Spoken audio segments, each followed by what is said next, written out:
Hey everybody, it's Damian from the Break It Down Show, and today's guest is retired Army Lieutenant Colonel Alex Vindman. He joins on the Break It Down Show together with Pete. Alex came to the nation's attention during the first impeachment of President Donald Trump. LTC Vindman didn't think what he heard in the president's call to Ukrainian President Zelensky was appropriate. Feeling compelled to act, Vindman reported what he heard. Alex's testimony proved one of the critical bits of testimony in the trial. You can get Alex's book, Here, Right Matters, on Amazon. The link is in the show description. Long before the phone call, or LTC Vindman's report, partisan goals poisoned the US government, each party playing an ever increasingly dangerous game.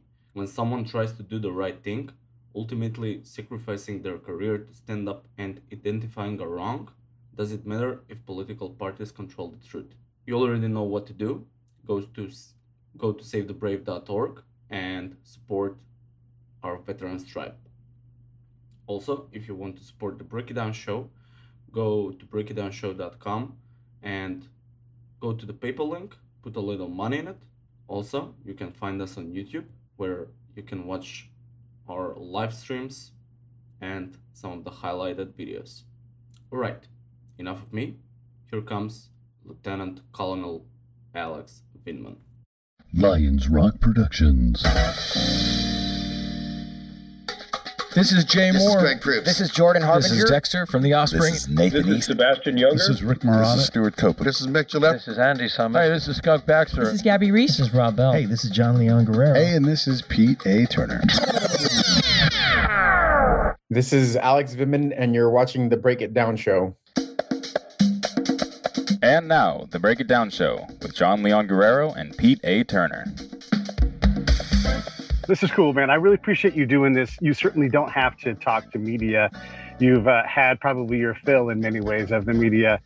And just for everybody to know, if you're looking for me to attack Alex or to hold Alex's balls, that ain't happening. We're just going to have a good, solid conversation, a couple of Army dudes asking tough questions, because I think ultimately what Alex has already done has been covered in a lot of the ways, and there's not a lot of ground left to really get into that. So we probably won't get much into that. And I'm hoping that we can kind of focus on the current, the very, very current, and then maybe even some future stuff. But either way, man, thanks for coming on the Break It Down Show. Thanks. Happy to join another Army guy. Yeah. Okay, so let me ask you this. A lot of us, and I was with the Army probably more than I was in the Army, working as a DA civilian. Maybe I was on a contract or whatever, but I got to learn how to speak commander. So I get the 05 rank really well. And one of the things I know about you guys is a lot. It is very common to find people that will not vote, a la, plenty of people from World War II is kind of where we got that from. Will not vote when they're actually in service, because we find it to be, and I follow this maxim too, we find it to be inappropriate for us to, one, vote in a state we don't live, and also two, to be picking our political boss, basically. Where do you fall in that? That's exactly right. It's something that I regret now and speak about with a little bit of, frankly, a little bit of disappointment that I abrogated my responsibilities, my higher responsibilities as an American citizen, rather than some maybe miscast or a misplaced notion of what apolitical military means. I didn't vote in elections. And when I did vote, I made it a point to not vote for local officials in a state where I don't live. And for that matter, I voted for folks from different parties also, but not consistently enough. And it's something that I encourage military officers to frankly do. They have a higher obligation as a citizen than even as an Army officer, frankly. Do you think, and we're going to post comments, sometimes they're going to be negative, so, Andy can say what he wants to say, but do you think it's fair to say that voting is a lesser form of service than actual enlistment or commissioning or warranting in the military? I mean, aren't we already doing more by simply being the tip of the spear? It's not that. I would say it's a more basic, rather than, that's the way I would equate it. You have your basic skills. Every citizen has an obligation to vote. just like they have an obligation to sign up for selective service, and now both men and women.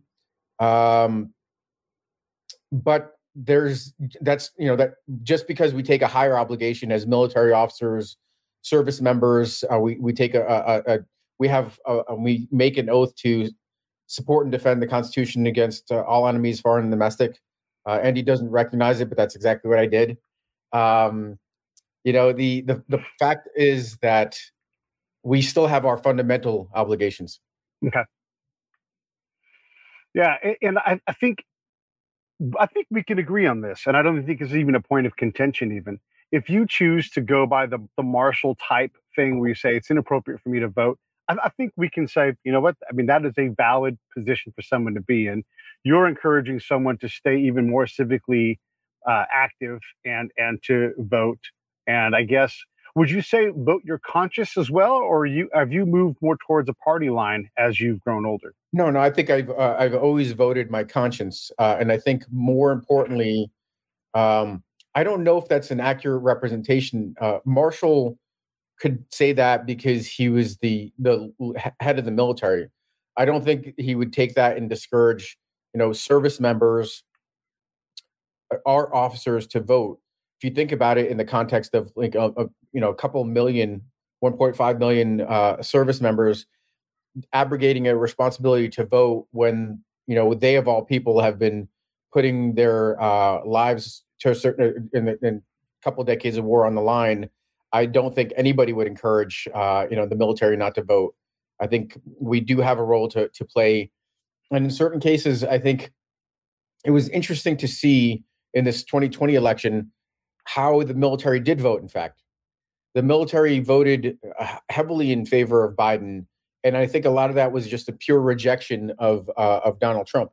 There was an article, I'm not sure if it was the Army Times or Stars and Stripes or Military Times, that showed that President Trump's support waned to about 37%, which is interesting. That the military that is traditionally more conservative, officer corps and enlisted, turned their back turned their back on President Trump, because he didn't epitomize in many ways our military values.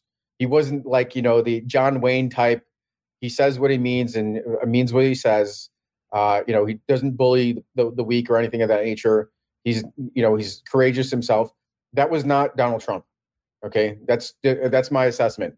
That was not Donald Trump. And I think a lot of the military shares that assessment. And that's why you saw the military turn away, and those absentee ballots that poured in, that the president thought were gonna help him in those tight races, actually basically made Biden's leads insurmountable. Fair to say that people that are on the I don't vote because it's inappropriate, and folks that maybe, I don't know, weren't that worried about Trump. Because if you're deployed, you're watching. Look, you and I both know you're deployed. You're watching Fox News in the chow hall. You're watching Fox News in the clinic. I mean, it is. This is just Pete saying this now.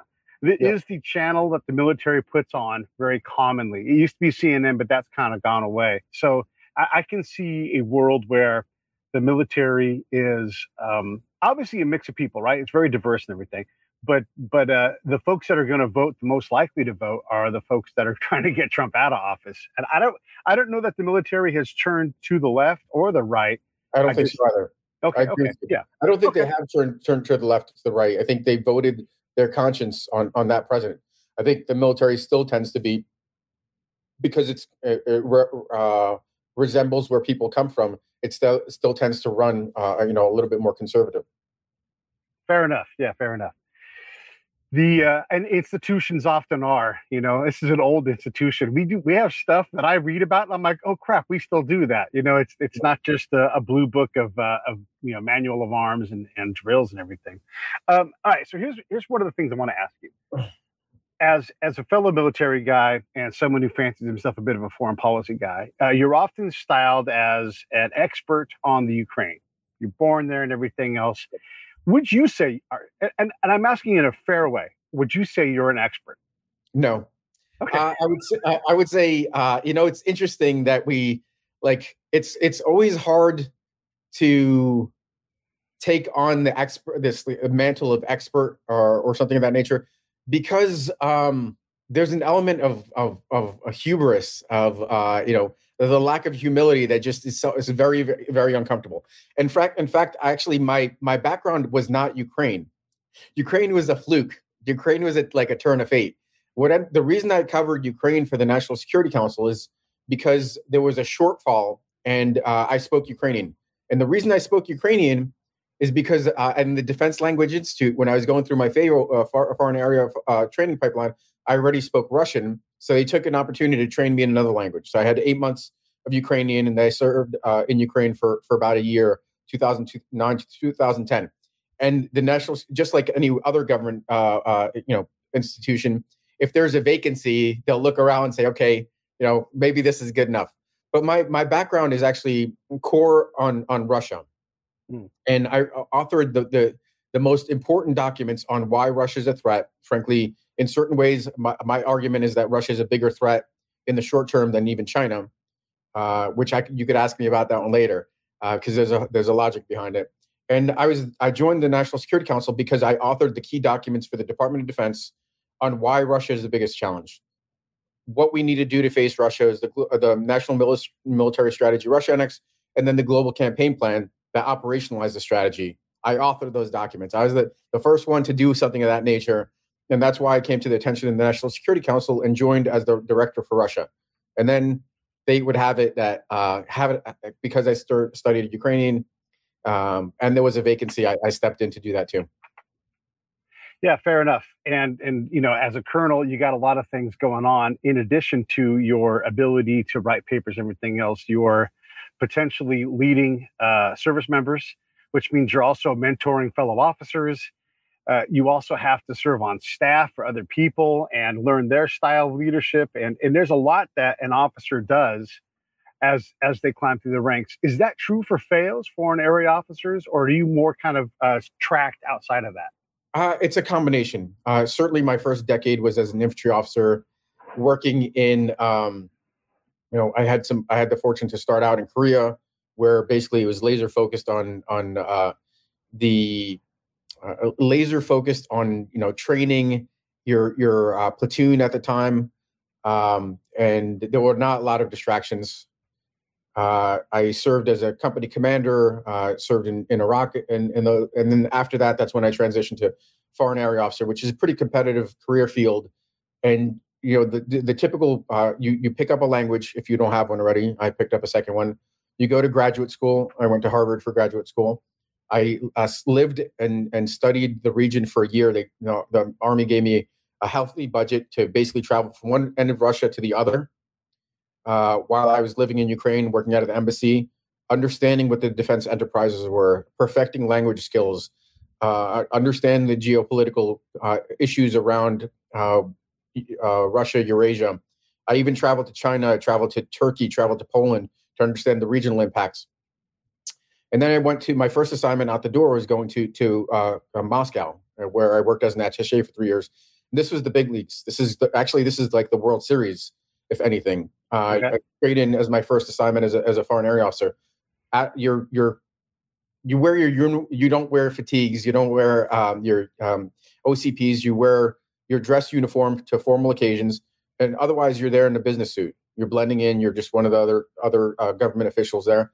And I worked there, understanding what the Russians were doing. My headquarters is DIA. I observed and reported on the Russians and what they were doing. And it became very acute in 2014 when the Russians attacked Ukraine. I became an authority on what the Russians were doing with regards to hybrid warfare. I was seeing it with my firsthand. I write about this in the book that I basically wrote reports that made it all the way up to the presidential level, and it had an impact. And then I was asked to join the Pentagon. And this was now back in uniform on the joint staff, advising the chairman, just as we were realizing that our biggest threats were not necessarily global war and terror, but nation state actors, enduring nation states with nuclear arsenals that could destroy us. and writing the documents that would help us face those challenges, and then coming to the attention of the NSC. Now, the NSC is a little different. It's a bit of a long-winded answer, but It's all right. I was not in uniform at the NSC. I was out of uniform, detailed over, wearing a business suit, and serving as a director. And what people don't, especially in the military, don't necessarily get, and it's a hard frame of reference. Frankly, even senior officers don't get it. That I was serving in a by order of precedence in a position that was 3 ranks above my pay grade. So I was chairing meetings as a director on the NSC with deputy assistant secretaries, and deputy assistant secretaries in the Department of Defense hold the rank of 3-star, and that's the level of that. And I'm chairing the meeting with my counterparts from State Department, from the intelligence community, from the Department of Defense, operating at that level. And that's how, it's not that I was a lieutenant colonel that got mixed up in this. It's that I was director on the National Security Council with a reason to be there, coordinating policy for the U.S. government. That's how I ended up in the room. That's how I prepared the talking points. That's why I went on these trips with the National Security Advisor and met with Russian counterparts and all that kind of stuff. So this is a question I have, is all of that is so damn impressive, right? It sounds like the military is really on the ball and trying to figure these things out. And look, you and I could have a whole show about the Crimea, the Bosphorus, all the different, look at Turkey and how complex Turkey is. People want to talk about, foreign policy.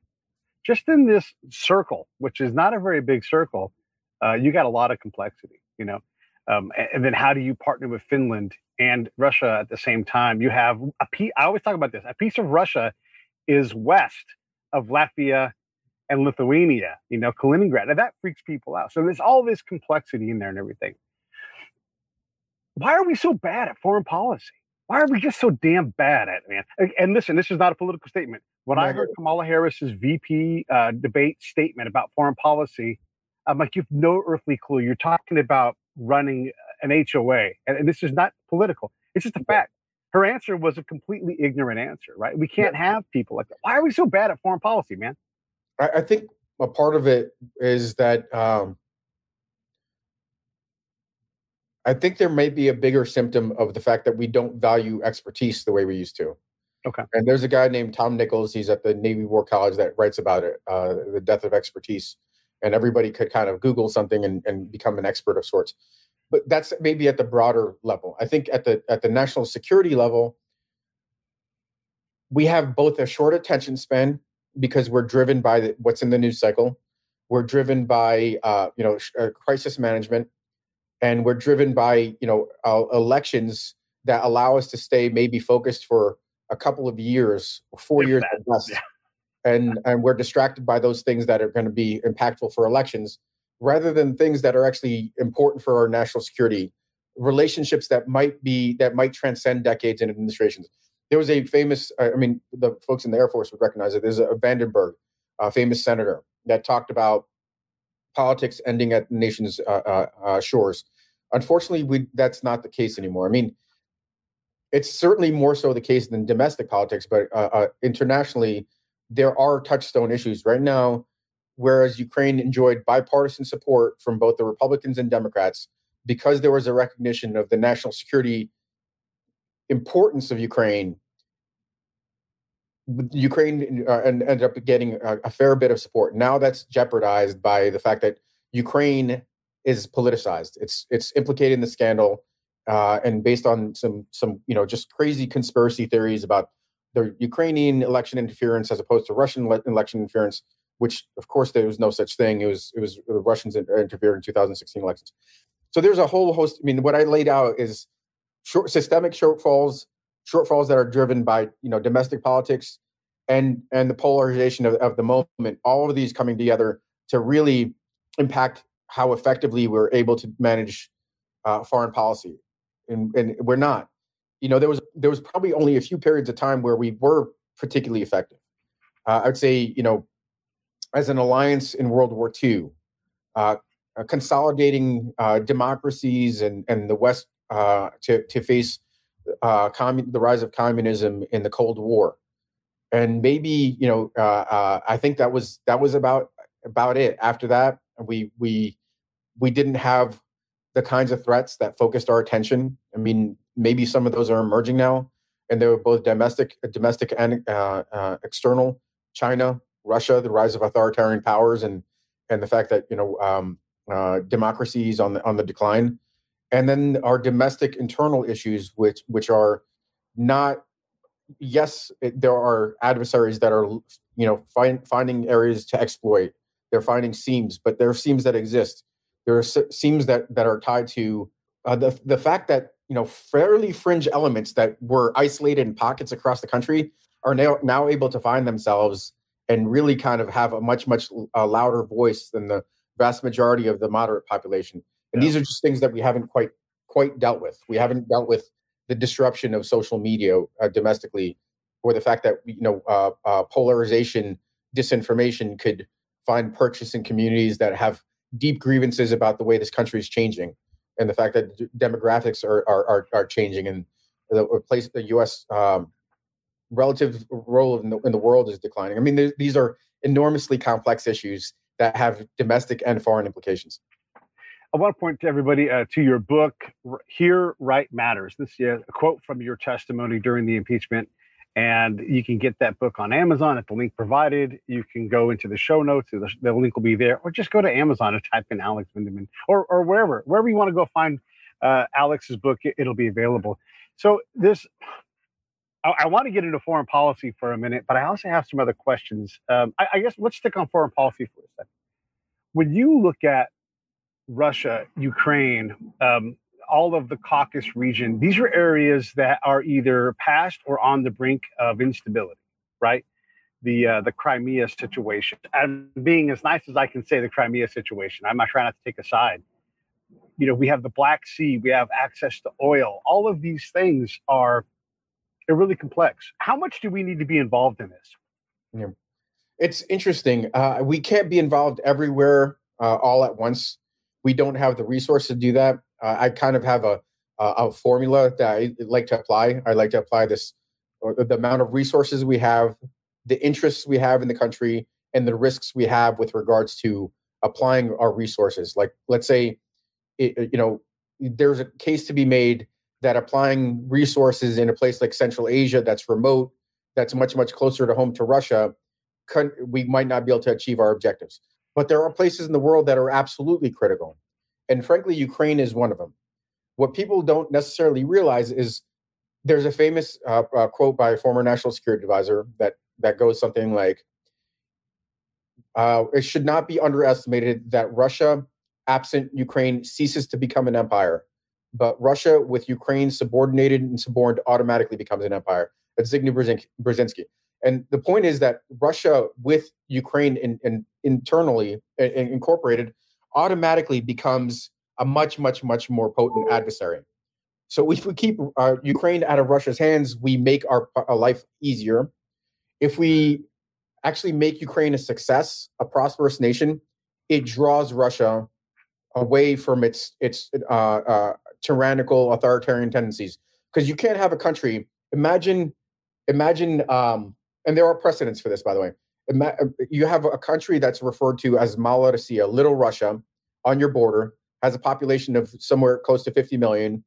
You're the big boy on the block. You have a population of 130 million.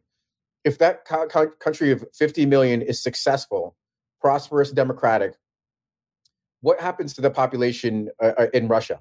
They're like, oh, well, I guess that's okay. They're different. Or do you say, wait, those people are exactly like us. Why can't we have what they have?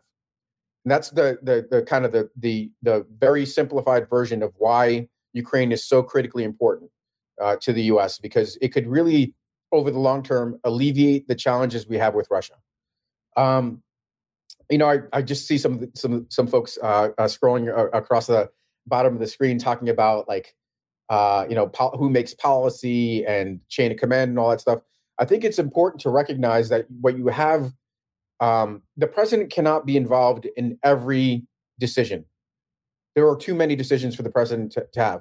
So what ends up happening is, by law, departments and agencies are delegated certain kinds of decisions. And at the National Security Council, I coordinated decisions at a certain level. my boss coordinated decisions at a more senior level, the national security advisor at a more senior level. And we operated within the authorities that we had, statutory authorities that we had. So there's a lot that you could do absent the president's attention. And in the case of Donald Trump, that's the way business was done. The president just really didn't have much interest in foreign policy. Where he did, it was frankly for self-promotion or some sort of other kind of affinity. This is how I talk about him. So it's just a fact. I saw it firsthand. And these were not policy disagreements. It's not like we decided to go in one direction. The president never directed any change in policy. As a matter of fact, he signed a document called the National Security Strategy 2017 when he was in office.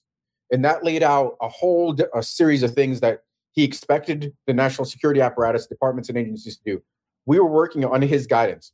What became apparent in my situation is that while we were working towards U.S. national security, the president was working towards self-interest. He was not working to advance U.S. national security. He was looking to find compromising information on Joe Biden. So like this, he could start the process of trying to steal the election. And as an Army officer, I found I was very reluctant to actually pin this on the president. Months before I received word that this was coming from the president's office, and I was like, there's no way that the president could be involved in something like this. So even my the summaries that I had for my meetings, I'd be like, okay, this is coming from the Oval Office, but without attributing to the president. The only thing I learned in that July 25th phone call, was that in fact it was the president, and it was I heard it firsthand. The president call for this investigation, and at that point I couldn't deny it. And all I did was do what I had been trained to do throughout my career. Make on the spot corrections or try to pass up what I covered. A lot of this is covered, man. I don't want to cut you off, but I don't want to get distracted too much by this stuff. We can cover this a little bit, but we know the steps, right? And this is not to undermine what you're saying. It's just anybody can go listen to this stuff on any other show. I don't want to be that show. Yeah, One of the things I do want to ask you is, at what level is it inappropriate for an O5 to influence, even in your position? Because rank matters. These things matter, right? It's like you're working 2 grades. I was a guy that worked above my grade a lot too. The Army's full of these situations, but there are times where I'm like, that's above my pay grade. Is that true with your job there for an O5?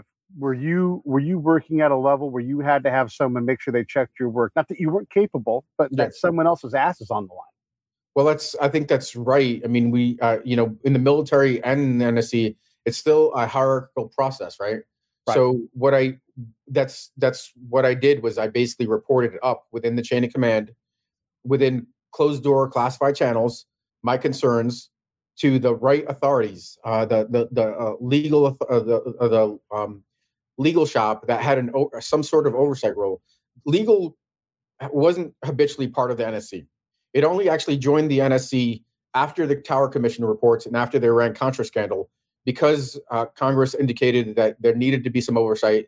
And if the oversight wasn't internal, then they were going to do something else that would have been far more kind of, it was going to be more challenging for the executive branch. So legal had the oversight role, and I reported my concerns to legal for that reason, to ensure that more senior folks could then say, potentially counsel the president, have him change course, because they say, okay, well, our analysis is that this is potentially illegal, this is problematic, you need to do this. And that's where basically my obligations started and ended. I didn't dwell on this. I made my report, and then I went back to work and started preparing for a deputies committee meeting literally the next day. So I wasn't like one of those things I deliberated on. I did what I could, and then I passed it up to more senior folks to try to do something about it. Fair enough. Okay. The other thing I wanted to ask you about with regards to what you reported, I mean, look, I'm a counterintelligence guy by trade, right? And you get a SAIDA briefing every year or every 6 months, whatever the rule is now, right? We're constantly looking for this subversion and espionage directed against the Army. And a little while ago, you talked about the erosion of our trust in institutions in general, right? On different elements in the political spectrum. When I'm a small government guy by nature, more libertarian, but I lean left on a lot of issues. I'm a hypocritical mess, right? Like, just don't even listen to me if you want to get an idea of what I am, you got to ask me. But when Hillary Clinton walks takes responsibility for TSSCI multiple times being on our home server. You and I both know you put a thumb drive with no foreign in a non-class system, we're losing our clearance, probably, going to have some significant things. As a counterintelligence agent, I look at that and I think, what on earth are we doing? What is the FBI doing? How do I take them seriously? And then you see this stuff with Peter Strzok and all these people that are, and I'm going to put a pin in that. Okay, with that, plus you see an entire party constantly trying to undermine the legitimate election of Donald Trump. And so they're running and winning on, we want to go get impeachments, right? Yeah. All of these things are undermining. If you're in one party, it's great. It's the best thing ever. It's a party. We're going after this guy. 25th Amendment was being talked about from before he was inaugurated, right? So we have all of this insanity on the left, coupled with this insanity on the right, and it's just tearing us apart. Yeah. When you look at this, and I'm not going to ask you to speak on Hillary Clinton or any of those kind of things, but we understand, like, the landscape is, we got a lot of problems here, man. Like, we got a lot of people who don't. The CIA's credibility has been shot. FBI, same thing. There's so many people to, like, unless your kid is kidnapped, we're like, those guys are corrupt because they've acted corrupt. What are your thoughts on that? Well, a couple of things. First of all, I guess we do tend to fall into political camps. Like, I wrote a critical piece on Mark Milley, and I took some heat for it. But I took a principled position on what the chairman's role is, to remain apolitical and to, basically not seek to undermine civilian control of the military. And, it fell to political camps. People were like, well, now he's a darling of the left, so we need to protect him, even though he was wrong. Back then, there was plenty of criticism against him walking through Lafayette Square, and then January 6th on the lethargic response. So it's a problem. It's a huge problem that and part of this is because both sides see a enormous threat and urgency that other things like ethics and standards and values could fall by the wayside, because it's the future of the country at stake. So we need to stay with our party, but that's not the way I see the world. That's a slippery slope. That's a situational ethics. We need to continue to adhere to principles and take principled stands. And that's the way, that's why, I'll take criticism from the right and the left based on the fact that I'm demanding accountability. Now, with regards to institutions, I got to tell you, I'm in a different starting place. Okay. And my experience is that we have some, and you know this too. Sometimes it's hard to separate individuals from the institutions. We know that those institutions are filled with phenomenal public servants, people that love this country, people that could do something else but choose to serve in a public in a public institution for the common good. And that's what we have. And that might not be everybody. We've all encountered, whatever, lazy this or incompetent that. But by and large, these are phenomenal folks, excellent military officers, excellent soldiers, excellent FBI agents, excellent intelligence officers.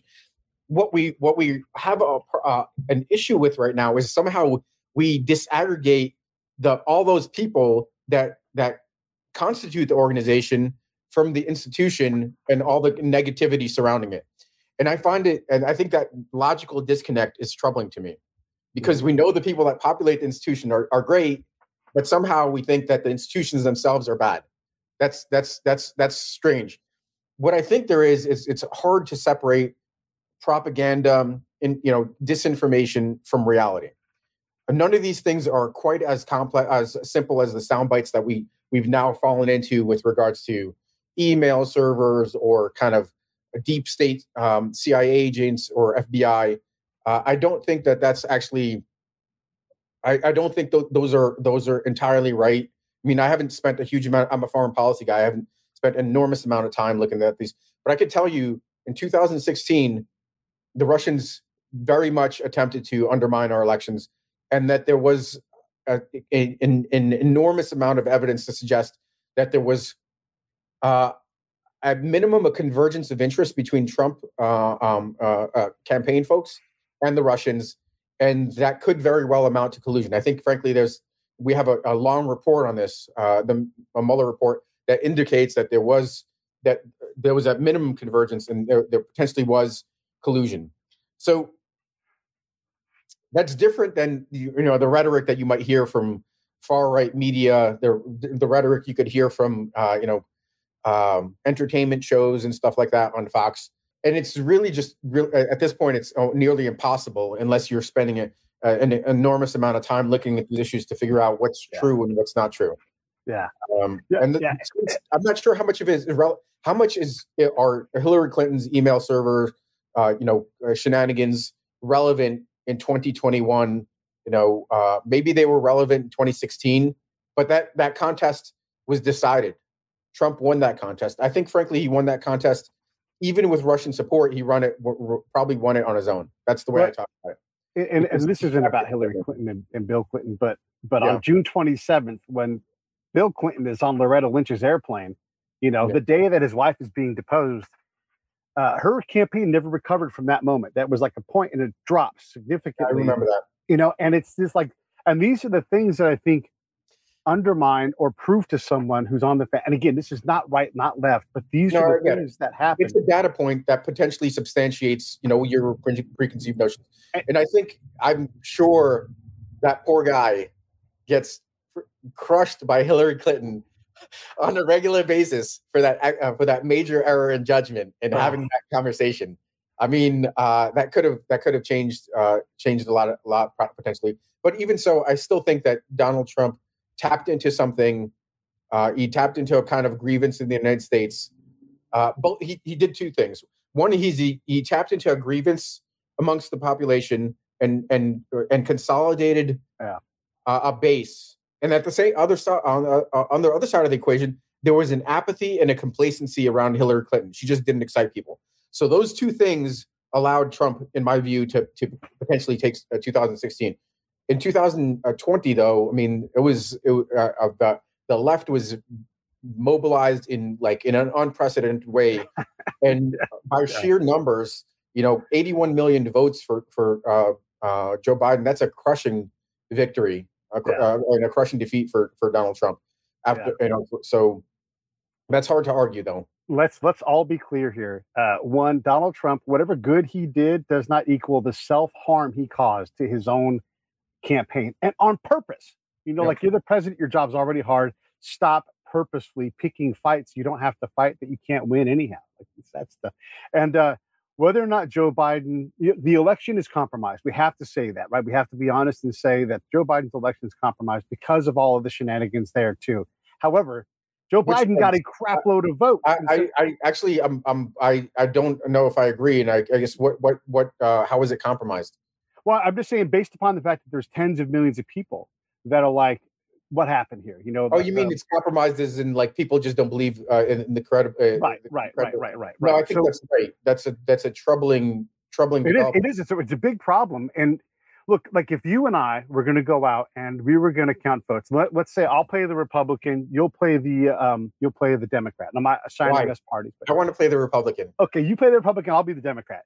And we're counting votes. And you and I are sitting there. And if you, for one instant, say, hey, I can't see what you're doing, I'm going to say, let's stop and let's get this right. It's more important to be above board on that. We've lost sight of that, I think. Putting up wood around things, pushing people out of zones. These are problems where you legally comply with the law, but you're not. Pete, I'm going to have to disagree with you on this one, because I'll put it this way. There were some 30 lawsuits filed, and Trump won none of them. He had a whole action. I'm not saying that Donald Trump. There was nothing. They didn't meet the threshold of what a impartial, independent, apolitical judge would determine warrants a violation or some sort of infraction. I think what you hit on earlier is actually much, much more important. Is that we have tens of millions of people that believe that Biden is an illegitimate president. Maybe you could equate that to the tens of millions of people that didn't think that Trump was a legitimate president in 2016. But now we have two elections in which there's a pattern of a large segments of the population not accepting. And that is a hallmark of our system, is that there's a peaceful transition of power between two parties. The losing party accepts its fate, has to come up with better ideas, and win through ideas, win through policies, win through better ideas.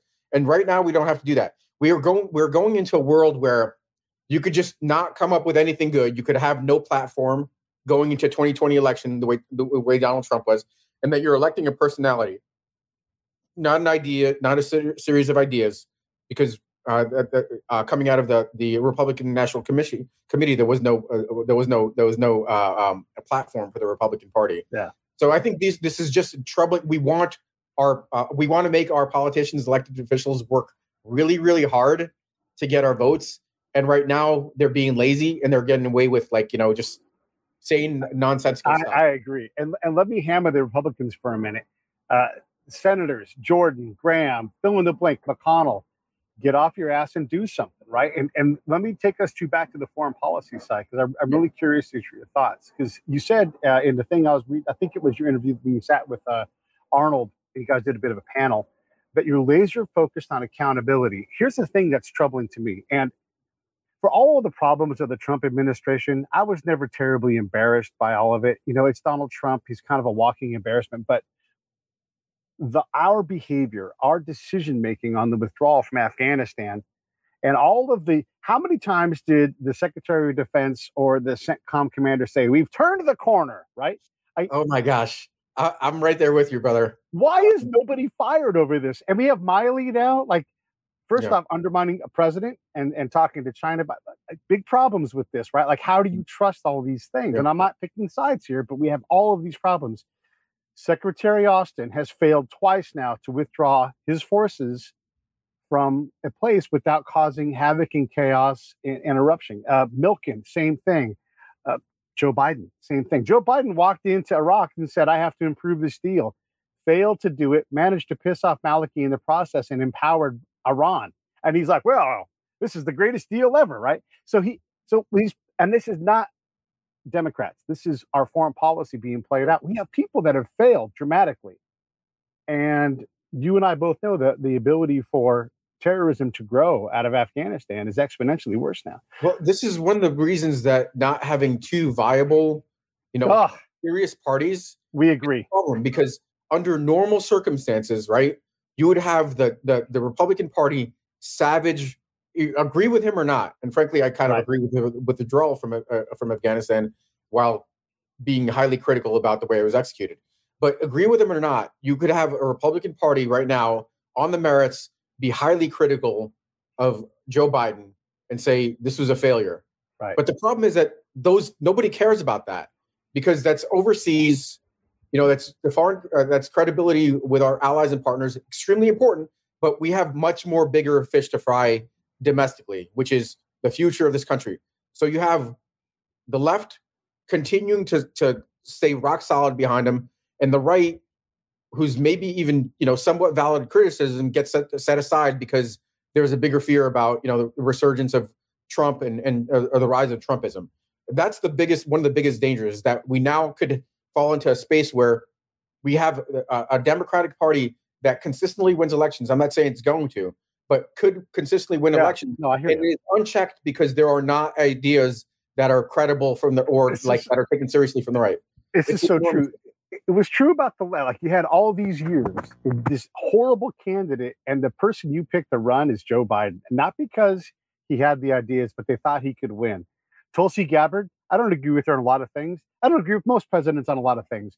I can get behind that she's a person of character. Andrew Yang, probably a person of character, someone that has a chance of creating some unity. And then here we are, same position for the Republicans. And who is the most likely person to run? It's Donald Trump. You guys can't find. Can we find someone better? We have to have higher caliber. We do. We have a two-party system that has a lock on elections, and and in certain places those are not competitive elections. I think closed primaries instead of open primaries, closed primaries actually could further radicalize candidates, because you're now competing which one is going to be more extreme, instead of open primaries where basically elements of either party or independents could go ahead and vote for somebody, and there's a need for that person to then basically come across as a moderate. With closed primaries, we can't do that. So that's part of the stranglehold that both parties have on the electoral system. And in a lot of ways, one of the reasons that we're facing the challenges we have is our democracy has not necessarily kept pace with the changes and the demands of the population. No, I agree. We have not had the kinds of reforms that allow the population to believe that democracy is accountable, responsible to them as voters. And part of that is, again, the two-party system and its stranglehold. And I don't know, there's no easy solution to this. No. I think there's some reforms that potentially could come in that, would weaken the hold, and the parties have to accept this, could weaken their hold where it's open primaries. That could be a huge way to de-radicalize candidates. And then, hopefully we get better candidates. I also find myself, falling victim to maybe holding some of my fire on shortfalls by President Biden. I think in my view, there's not enough on accountability. He needs to be doing more on accountability and what I view as corruption of institutions under the Trump administration. Some people might not like that, but I think there needs to be more done on accountability. I think with regards to... But is Joe Biden capable of doing that? He is that. He is party corruption, right? He's never going to put the party behind initiative. Maybe at the end when he's almost done being president. But well, my point was a little bit different. I'm not sure if I agree with that. He's a lifelong public servant, and that you might disagree with his policies, but there's no way that guy does not love this country and does not want. I'm not saying he doesn't love the country, but he is a person who plagiarizes and has been caught lying, stealing other people's stuff. So I mean, look, he's a politician, right? These guys aren't honest. And when was the last president to not should it be lower for politicians or should it be higher? Oh, I agree. I agree. Yeah. It should be higher. We shouldn't, that rhetoric about he's a politician. I find that troubling. Yes, the bar continues to fall for politicians. Yeah. They could lie, now it's acceptable for them to lie, cheat, and steal, and say, wait, that's just a politician. But they should be held to a higher standard. If a normal citizen falls short sometimes, I'm far from perfect. But if a normal citizen falls short, that's one thing. But an elected official that's supposed to represent the community should be held to a much, much higher standard. And that, certainly if Biden, falls short in certain areas, in my view, Trump fell short in, most areas, just as a good person. He did not pass. People, I remember hearing this conversation about people holding their breath or holding their nose as they voted for him because, they thought that he could but that's not what we should be doing for a politician. Yeah. No, I agree. And I want to get away from this topic because there's more, you have more intelligent things to say. Not that these things are done, but this is the kind of common thing that we can hear a lot of places again. When we continue to vote for the lesser of two evils, we're still voting for evil. We have to get away from that. We have to. I think we agree on that. I think so. When you go to make this move, right? So PFC Manning was sitting, I don't know, an office or two away in a 2 shop. I'm in a secondary shop off of that. Mm. And he and Peter Van Buren, a fellow whistleblower as well. We both were sitting there and we both wondered out loud to ourselves if PFC Manning had come to us and said, what's your advice? What's your counsel? Should I do this? And I would say, you've got to follow your conscience on this. These are not easy decisions. I don't think what you made was an easy decision. And I'm not going to sit in judgment of you over it because if I was in that position, listen, I've been in the position as a counterintelligence agent where I saw a security violation, knew that nobody would care, but felt morally obligated to report it because that is the law, right? Like you have to report it. And I reported it and it only caused me hassle and grief. But I did it, right? You could live with yourself, right? You knew that you did the right thing. Right. So I can appreciate all of that you did. I also was overseas deployed. We had a person who was struggling with their mental health. And this is right after that guy went in on his massacre in the villages in Afghanistan. That's probably 2011. She says to me, and I'm getting ready to physically take her weapon from her. And as you know, as an infantry guy, that includes me possibly punching her in the face because I'm afraid of what she'll do with her weapon. And that makes sense to an infantry guy, but not the rest of the audience. Sometimes you have to take someone's weapon from them, whether they want it or not. So she looks at me and the emotions are changing across her face like a cartoon character. And I'm like, I'm worried about your mental health. I'm worried about you harming yourself. And she stops, looks me dead in the eye and says, I'm not the suicidal type. I'm the homicidal type. Yeah. Alex. I did not punch her, and I did not take her up, but I started whenever I could. I'd get her magazine, I'd peel off rounds because I didn't know what she was going to do. So I tell my friend about it, and we're keeping her on a very specific watch. Tell the local commander because we were on a secondary camp, and we're kind of keeping our eye on her. We think we can deflate it, which is ultimately the thing. We aren't just going to put her in her rack and have her sit there because we have this is above my pay grade, right? So we come back. I obviously report this to my team leader. She goes to mental health. They give her a clean bill of health. My team leader wants her gone because you can't say these things, right? And it becomes like this nothing thing. And I'm like, oh my God. So we have this team meeting to try to deal with some team strife. This will sound familiar. This person was kind of Trumpian. And she says to me in the meeting, and because I said, she's going to say she was joking and undermine this thing, right? And so I'm like, and I'm still troubled about this statement that you made to this person on the team. And this is in front of the entire team. And and I don't think you were joking. And she says, I wasn't joking. And I look around the team to see if anybody else just heard what I heard. She just said it. She didn't say it literally again, but she admitted that she had said she's more, about homicide than suicide. And nobody heard it that way. Yeah. But I was still compelled to like I have to report this. She's done this again. Yeah. And so what I'm saying is and this is for more for the audience, you can sit in the room and hear something that you're like, oh my God, this is a problem. And have nobody else around you hear it because they're not listening for that thing. They're listening to the call, listening into the context, whatever. Yeah. When you take this to your brother and you elevate it up the chain, I think you're doing the right thing according to what you think is right. And again, I'm not going to fault you for that. Mm-hmm. It seems to me that the Democrats used you as a pawn because the entire impeachment was like all the Democrats against all the Republicans, right? Blassey Ford, same thing. They could have acted completely different, honorably, and said, if this is true, let's get to investigating it right now. Instead, they held it, they shrunk the timeline, and they tried to create stress on the process instead of handling it seriously, right? They did not treat her report as something that they took seriously in terms of her personal value. And I think the Democrats did the same thing to you. Do you feel like the thing you reported was taken seriously? It wasn't taken seriously by the attorneys in the National Security Council. Even one of the reasons I pulled my brother in is because when I made that report on July 10th, when the National Security Council advisor was meeting with his Ukrainian counterpart, I didn't think they were taking it seriously, and it only by them not taking it seriously the first time, and kind of saying this is wrong, it allowed the whole July 25th event to unfold also. If they had done their job that time, it wouldn't be. So I pulled my poor twin brother that, he didn't have to be involved. I drew him into this thing because I wanted him to also be a witness. And I didn't want a situation in which, I said one thing and that attorney said, I said something else. And I didn't want that kind of situation because this was too important. This was what I thought was our democracy was on the line. Yeah. And I wanted to make sure this was taken seriously. And I also, recognize that my job was to continue to try to provide the president the best advice I could.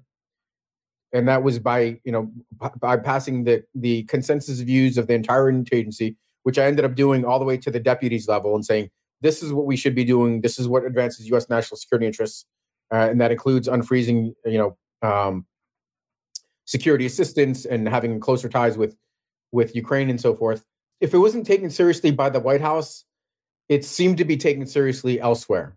So there was a whistleblower that shared a concern that then the acting ODNI chief found credible and troubling and was obligated to pass to, because this is a 3-star Navy admiral that also said that, when he looked at the report, said, this is troubling. And then when that made its way to Congress, which has an oversight role, has a specific role, a balance of power, had an oversight role over the executive branch. It's a part of our check and balances system to make sure we don't become an authoritarian country. That thought that this warranted an investigation. And it warranted an investigation for a couple of different reasons. One, because of the president's abuse of power. Two, because it undermines national security. And it harmed a relationship that was critical to U.S. national security. And, where if the Democrats took it on its merits, the Republicans saw a completely different political urgency. And their political urgency was they had a client, the president, the head of their party, that was being attacked by the opposite political party. So in my view, they couldn't even look at the case on their merits. They had to be the defense attorney willing to defend their client at all costs. And I write about this in the book. I mean, Yeah. the interesting thing about the book is that it's not about like this episode. It's about what was it in my background that kind of consolidated into a way to manage this thing. What was it that I learned from the military, from combat, from being an attaché to kind of make the best decisions I could under the most unprecedented of circumstances. And I think, honestly, these issues are political and get politicized. So I could understand, the right thinking that, it's just a way to attack their president, and we go into factional blocks. But that's not. I mean, I think I've demonstrated that by taking heat, by demanding accountability from regardless of which side. Yeah. And I thought it was the right thing to do. And I also knew it wasn't that was one situation in which I knew that it was above my pay grade. And the best I could do was offer, factual firsthand accounts of what I witnessed and then leave it up to senior people that are at that pay grade to make decisions. And that's the only thing I could do, and just deal with the consequences. No, I think that's fair. And that's one of the things I wanted to give you a chance to talk about, because it's always soundbited down to something that doesn't make any damn sense. A couple things we know, and again, we've kind of covered some of this stuff. The Democrats openly said we're trying to impeach the president, right? And that is seeking to undermine his legitimate election constantly. Whether there's anything there or not, people ran on that and got elected. And then you have someone like Joe Biden, again, the lesser of two evils. Well, here's a guy who likely has done exactly what the president was asking about. But there is a better mechanism for the president to do this than to. I mean, I don't know, but I don't think that's true. I think this is the Afghanistan stuff. Look, there's a lot of problems with President Biden, but you have someone that has a lot of problems. They have a lot of garbage out there, and at the time, what we knew and what we know now are different things. But if this person is going to be president, and there is the potential for corruption, and was he selling access? Was he holding back aid as well? These are legitimate questions that I think as Americans we all want answered. Do we want the president going after a political rival in the foreign policy way? I don't know that that's the right way either. Well, I'll tell you, in my expert in quotes opinion, I don't think there's any substance to these to these accusations against against Biden that I have seen. I mean, a lot of this is like the whole like deny, counter accuse, and keep denying methodology that I see it practiced firsthand by authoritarians, But he is on video openly saying he withheld aid to get something from another foreign. Are we talking about the $1 billion secured loan for Ukraine? I believe so. It's been a while. So let me explain that one. He was acting on policy prescriptions and the recommendations of not just the U.S. but our allies on what to do. So look, there are different tools that the presidents use to achieve U.S. foreign policy interests. The key thing about them is that it's not their own interests that they're advancing. They're advancing U.S. national policy interests. In that case, he was advancing U.S. national policy interests.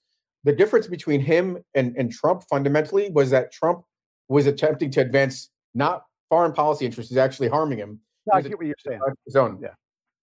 And in that case, he was just, it was probably stupid. I shouldn't say this about the president, but it's probably not cool for the president to do that. It was not a smart thing to do, even though he's out of office, because, there was no need to talk like that. That's undiplomatic. And, and what he did was it undermined his principled position to advance U.S. national security. But there was nothing to that, as far as I can tell. But I think there's another incident, too, that I was talking about. Either way, who cares about all of that? More importantly, what I want people to do is go out and get your book. It's called Here Right Matters. And what we've been talking really with Alex about is accountability within our system. There it is. There's that book right there. And what I appreciate that you did was you put yourself on the line. Now, I'm going to be critical of you one thing. You go up to your brother. You absolutely know that if you do this, you're going to lose your job in the National Security Council. You know that that's true. I mean, and you may take your brother with you. And that's part of the reason I'm guessing why you guys talk, because you've got to sound this out. You can't go against any boss that hard and expect to keep your job. Yeah. You also know as an 05 that you're going to be fine. I know that it's hard. I'm not saying you didn't get death threats. I'm not saying, but you're also going to have a retirement as an 05, and you're going to be employable. And you've talked about like you've got opportunities at Yale and Stanford and all these things. So when you look at this, did you really balance out the career impact and say, look, being a retired 06, retired 05, there's a difference there, but you can make that up by getting out early. Well, I'll tell you that. Yeah, no, I understand what you're saying. So I'll tell you, early on, before all this stuff unfolded, there was a point in time in which I considered, was it the right time, hitting the 20-year mark, as anybody at that point does, is like, is it time to move on? There's this whole thing about like, every day you spend beyond 20, you're working for half salary or something. Right. Yeah, exactly. But I made the decision, because I had a pretty awesome career. I made the decision well before this that I wanted to stay on. I wanted to go to war college, and I wanted to serve in places of critical importance. I mean, money was not and is not that, it makes life easier, but it wasn't a driving force behind this. What I thought I could do is I thought I could continue to serve and, get non-monetary compensation, like job satisfaction, by staying in the military. So I set that aside way before this whole thing occurred. So my plan was to go. I already knew I was selected for Senior Service College, for War College. I actually found out about that the day after I was subpoenaed, and I was pretty excited about it. But my calculations were not about self-interest. What I thought I was doing behind closed doors was like, yes, I might be risking my super cool job at the White House, some pretty awesome position, something that I worked really hard for. I thought I'd be risking that, but I didn't really think I was going to risk my military career. I frankly thought that maybe I had the Army would and the military would have my back. And that was really one of the most disappointing things, is that I realized that I became kind of radioactive, and nobody wanted to get radiation poisoning. Yeah. And kept, even folks that I've known for decades. You could be disappointed with that, but you're not surprised by that. No, I mean, I frankly probably was. I mean, I wasn't surprised by the vindictiveness of the Trump administration. They had firing Fridays and stuff like that. Yeah. But I was disappointed and maybe a little surprised. I think I was, because my wife, after I had this conversation with General McConville, she was like, "You're toast," and I was stubborn and hard-headed. And for the next 7 months, I was like collecting data points to figure out, well, what is the deal? Or do I have a career? And ultimately, I dropped my retirement paperwork on the very last day I could. 30 days after the RFO, I dropped my retirement paperwork. Otherwise, I would incur an ADSO. And that was after being told that I didn't have a career as a FAO. I would need a rehabilitative assignment. By a 4-star told me that the military had held up the promotion list for 4 months, and many of my buddies, were trying to figure out if they were promoted or not. And then ultimately, what tipped this whole thing over the edge is Mark Meadows, the president's chief of staff, called in Secretary Esper and McCarthy and berated them for having the audacity to consider putting my name on the list. Anyway, I submitted my retirement on a Wednesday. I had my retirement orders on Friday. How do you like that? That is like a miracle for Army bureaucracy. Let me ask you another question too. Go before the call on the 25th, and be honest. Did you think that you had 07 general potential in your career? I mean, because FAO gets really peaky at 05, right? It's really hard to get up. It does get very, very peaky. I mean, I was guaranteed 06, even though the board hadn't met. Yep. Because but that's often the end for a lot of people, and they know it going in. That's true, but there was a pretty good chance, frankly. Okay. And the reason I could say that is that there were no peers or nobody in the in the adjacent year groups that had my kind of experience. And I had also the really superb evaluations, and I had the kind of network and connections that could have been helpful. So I mean, nothing is guaranteed. It's almost like the stars need to align. But I was probably about as competitive as I could be, and maybe in a group of like 3 or 5 people that would have been competitive for that. So, and competitive is all you really ask for at 05, looking at 06. I mean, can I be competitive for 07? Okay. And then, who knows what happens? They make you a DCO for a non-deployed brigade, and you're like, oh yeah, okay, I'm done. Yeah. Or, That's right. And it's not bad. These aren't bad jobs. It's just these. Hey, why don't you relax now? Kind of. Yeah. Yeah. I mean, but I thought I had at least another couple. I thought I could get to Moscow as a military attaché, maybe be the DAT in Ukraine, a bunch of other places, and really potentially make a difference. And that was the calculation, not like, deeper is all kind of speculative. Yeah. No, I get you. Yeah, I'm not asking about 08 and that kind of thing.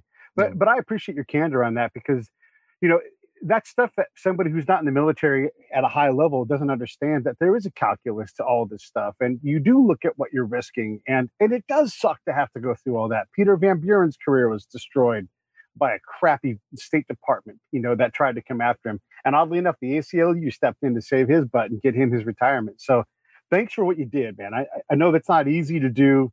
And you're trying to do the right thing. And I definitely believe in that. And folks are always going to be mad at you, but I'm not one of them. I appreciate anybody. I appreciate PFC Manning.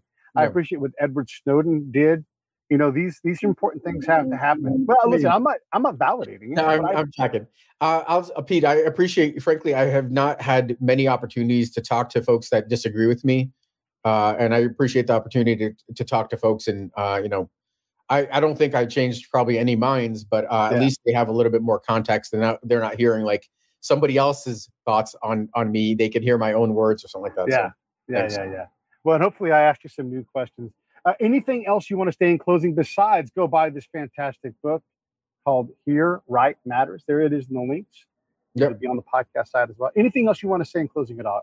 I think that's. I'll tell you that one of the things I'm invested in is I continue to try to serve the public interest outside of uniform. And, besides working on a doctorate at Johns Hopkins right now, doing a research trip out to the Pacific Coast and stuff like that.